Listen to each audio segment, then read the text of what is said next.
Greetings, friends. Welcome to today's devotional and the beginning of a new week of devotions.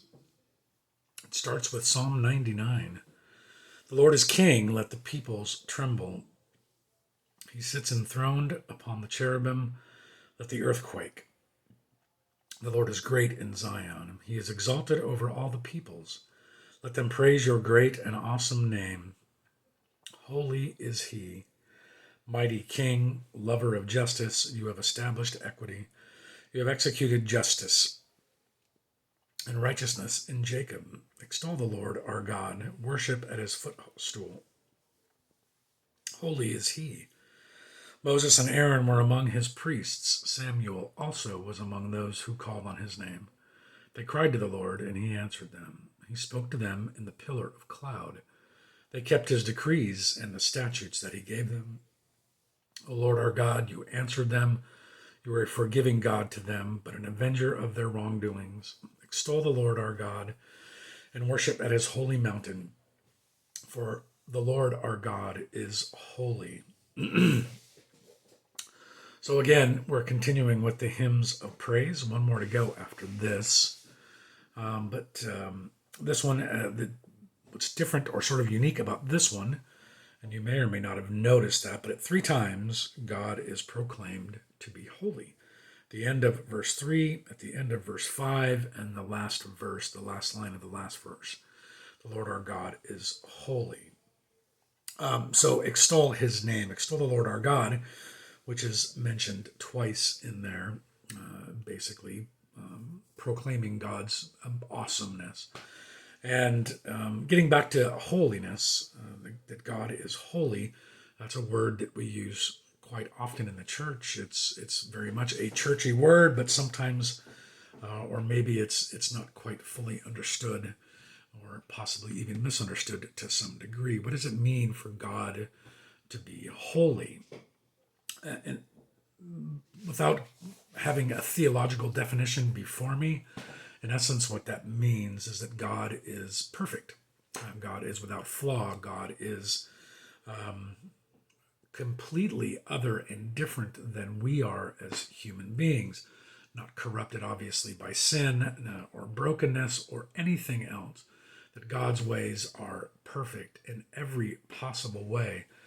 God is also he's unchanging, unchangeable, unmatched.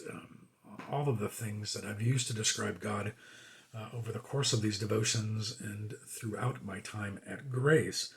God being holy, as I said, means that he is perfect in every way. I think it's the prophet Isaiah or maybe Jeremiah that says that God's ways are far above our ways and his thoughts are far above our thoughts, elevated to a status of way beyond humankind. And I think the issue sometimes we have with this idea of God being completely other and different is because of the incarnation and because of Christ being not just divine, but fully human as well, making him very relatable to us, which is a very good thing, but also sometimes getting us a little bit confused of thinking of God as a person, having human character traits, human emotions, human ideas, human thoughts, and all of those things, which he does not.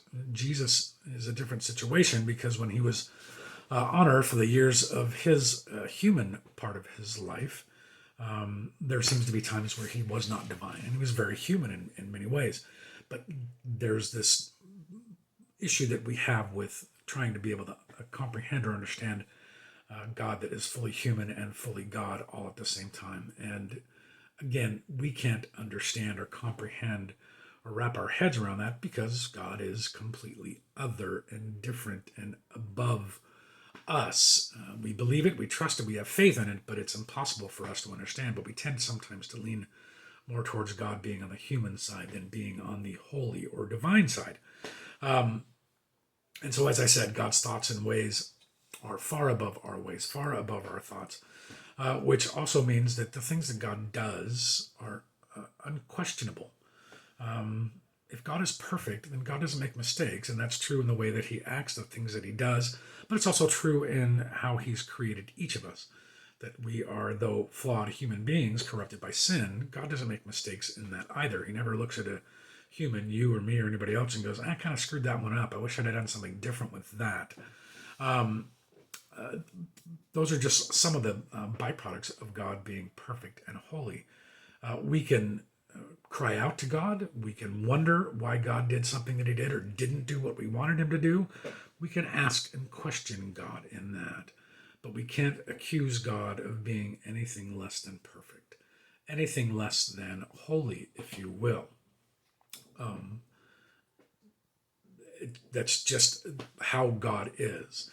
Eternal from the beginning, no beginning, no end, perfect in all of his ways, which should lead to a sense of awe for us, and certainly gratefulness and thankfulness that we have this God, this holy God's love and mercy. And one of the really cool things about Christ, and there's thousands, millions, countless of them, is that because of his holiness, because of his perfection and sinlessness, and because of the cross, that God sees us as a holy people as well. He doesn't see us and view us through the lens of our brokenness, but views us through the lens of the sacrifice that Christ made for us. And so we are elevated ourselves and seen in some ways as perfect, not at the same level as God, but holy in that way. Not perfect, because none of us are, but that's how God sees us. Again, should inspire a sense of gratefulness and thankfulness for us.